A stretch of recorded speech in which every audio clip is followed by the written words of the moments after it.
अस्सलामुअलैकुम सिब्तैन रज़ा वड़ैच भाईजान। देखिए बाकी तमाम दोस्तों आप भी कि सऊदी अरेबिया का अगर किसी का मल्टीपल एंट्री वीज़ा है 1 साल का, तो सिर्फ 90 दिन की लिमिट है। वो आप एक स्टे में भी रह सकते हैं या बार बार जाकर भी 90 दिन रह के वापस आ सकते हैं। अगर आपका स्टे 90 दिन से ज़्यादा हुआ तो पर डे 10 ओमानी रियाल या 100 सऊदी रियाल जब आपको जुर्माना होगा।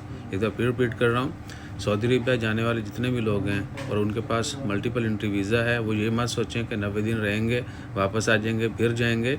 आप जा तो सकते हैं, लेकिन फिर जब वापस आएंगे और 90 दिन से ज़्यादा स्टे होगा आपका, तो आपको पर डे 10 ओमानी रियाल या 100 सऊदी रियाल जो है वो जुर्माना होगा। जब तक क्लियर नहीं करेंगे आप कहीं भी एग्ज़िट नहीं कर सकते। ठीक है जी।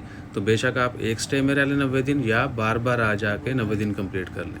ठीक है जी। ओवरऑल 1 साल में बार बार आ जाके आप 90 दिन रह सकते हैं या एक अटैम्प्ट में रह सकते हैं।